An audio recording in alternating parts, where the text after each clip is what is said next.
நீங்கள் செய்கிற பிரயாசங்களை குறித்து சொல்றாரு. இப்பொழுது ஆகையால் நீங்கள் படுகிற பிரயாசம்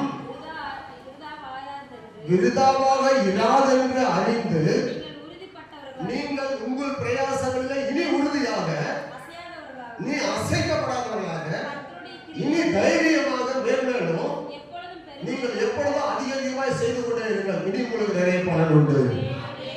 அல்லேலூயா சொல்லுங்க. இயேசு அல்லாமல், இயேசுவிடம் வராமல், இயேசுடைய வார்த்தையை கேட்காமல், இயேசுடைய உதவி இல்லாமல், இயேசு கிறிஸ்துவினுடைய வழிநடத்தல் இல்லாமல், ஆண்டுடைய நடத்தல் இல்லாமல் பட்ட பிரயாசங்களும் ஒரு பலனும் கிடையாது. ஆனா இப்ப இயேசுவிடத்துல வந்துட்டீங்களா, ரட்சிக்கப்பட்டீங்களா, ஆண்டவரை ஆராதிக்கிறீங்களா, இப்ப ஆண்டவர் சொல்றாரு, நீங்கள் இனி படுகிற பிரயாசங்கள் எல்லாவற்றுக்கும் பலன் உண்டு. தைரியமா இருங்க, பிரயாசப்படுங்க, சோர்ந்து போகாதீங்க, ஆண்டவரை தேடுங்க, வேலை செய்யுங்க, உங்கள் பலன் நிச்சயமா உங்களுக்கு கிடைக்கும்.